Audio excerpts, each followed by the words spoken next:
Hey, I wanted to show y'all how I built my raised bed back there with the fish pond in it. Sorry about the wires. I'm having to compete over an air conditioner and airplanes and cicadas and the sound of water flowing, from the pond. So anyway, let's get up and I'll show you how I did this. So the first thing I would recommend doing.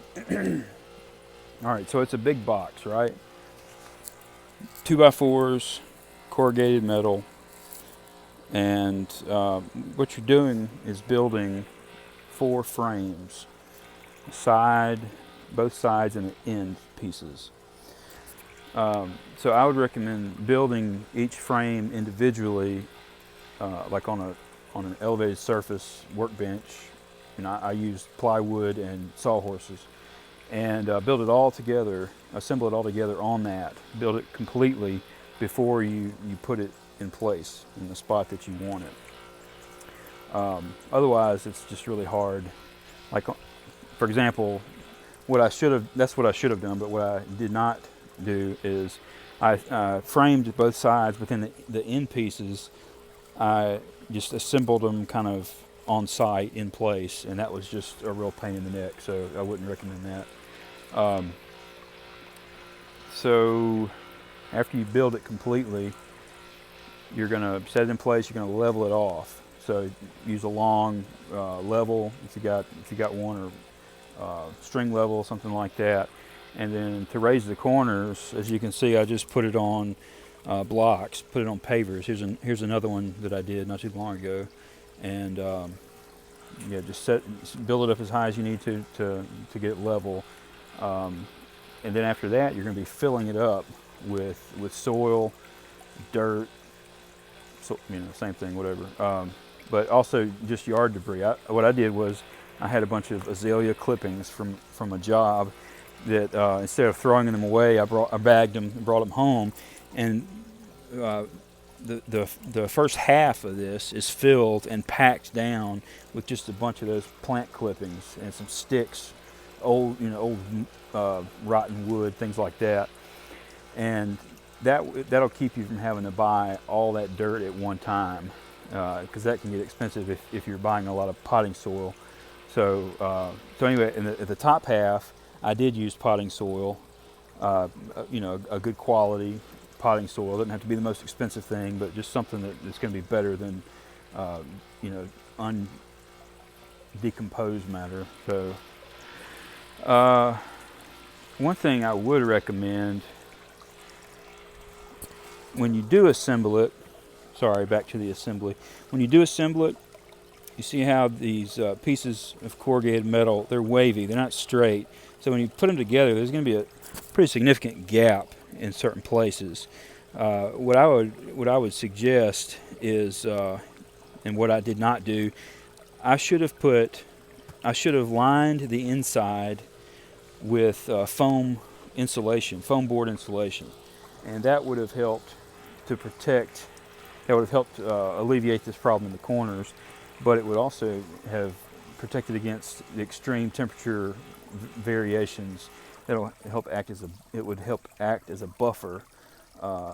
Because one problem I do have is when it does get hot in the middle of the day, the sun heats up that metal, and then a gap is created. All this dirt dries out really quick, and then a gap is created between the metal and the dirt, which that can continue the problem of it, air continuing to get in there and dry out the dirt. So I would want to put some sort of insulation, some sort of barrier, just to help protect from heating up so fast. And then in the wintertime too, I'm sure I'm going to have a similar problem, except it's going to be cold weather, obviously, and cold weather can still dry out the soil, and it can still just have the same problem, just opposite end of the spectrum, temperature-wise.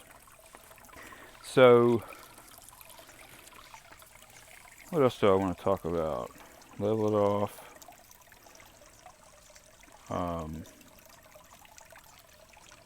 Sorry guys, I'm just reading my notes here. Okay, then you want to line the bottom.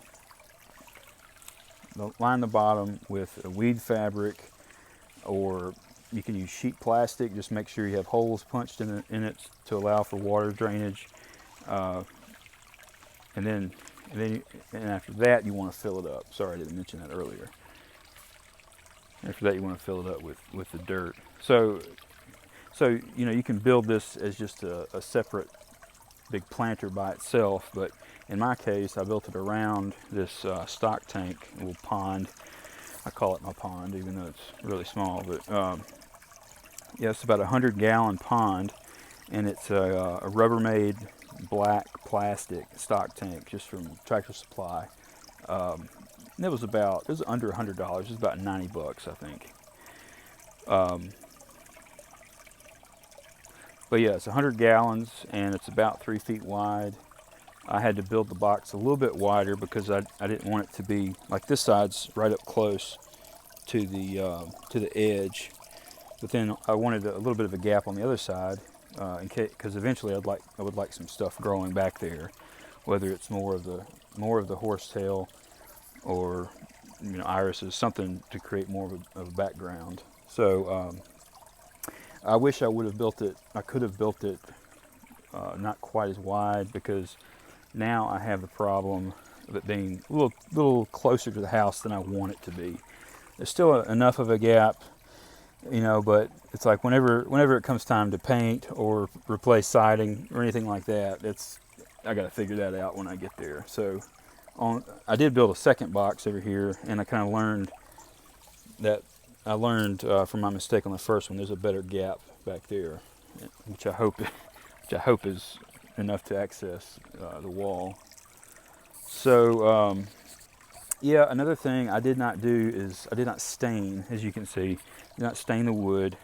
The reason I didn't was because this treated lumber, and it was so saturated with the treatment when I bought it, that I wasn't sure that the stain would stick to it very well. So my thought was I'd let it dry out, which it's dried out a lot. It's done that a lot, and so eventually I'll stain it. But for right now, it's fine. You know, this other one I did stain. I think it looks a whole lot better, a whole lot more, cleaner, more presentable. But this was, repurposed wood, repurposed 2x4s from other things. So the wood was a little bit drier. So yeah, I guess that's pretty much it. Not a whole lot to it. Just took a little bit of time. It took me a day to work on this. Some people may be able to build things like this quicker than a day, but I'm not the best carpenter in the world. But it worked out. I think it looks great. I'm happy with it for the most part. And of course, I was very happy with it once I got everything planted, and that was the easy part for me was planting it. Thankfully, I already had these plants. They were just in separate pots, and this was a way that I wanted to consolidate all of that instead of having just a lot of pots scattered around. So yeah, that's I guess that's all. Sorry, I know this is my cheat sheet. It's kind of tacky, but it's what I got to do. So yeah, that's pretty much it. Now I'll have to do another video sometime about this water fountain that I made. I was trying to go for the look of, water pouring out of a stone, pouring out of a big lava rock or something. So that was a hassle of a project. I'll put it that way. So maybe I'll do another video sometime of that. But anyway, yeah. So fish are doing well. These are just freshwater aquarium fish, guppies from inside. I have some fish tanks inside the house, and these fish reproduce like crazy, and so this is kind of overflow from what's inside the house. So yeah, y'all let me know what you think. If you have any questions, leave them in the comments. I'll try to answer them as best I can. But anyway, another project, a phase 2 of this project that I want to pick up in the fall sometime before the cold weather is I want to build a greenhouse top to go on top of this box. Now, of course, in the wintertime, you're not going to have plants spilling over the edges and taking up so much space. Some of these are going to die back anyway. But I do want to build a greenhouse top that I can lift up on one end, on the warm days in the winter to allow airflow in there, keep too much heat from building up. But then I can lower it at night when it's going to be below freezing and protect all these plants. Now, that being said, that makes me want to talk more about the insulation, because that's where having the insulation that I mentioned, the foam insulation on the inside, would really come in handy to help stabilize that temperature, because I'm going to have the same problem in the wintertime of the soil drying out and just the roots potentially freezing, especially the roots that are growing right up against that sheet metal. So anyway, thanks for watching. Again, just let me know what you think. Questions, comments, whatever. I'll go through them. But yeah, that's it.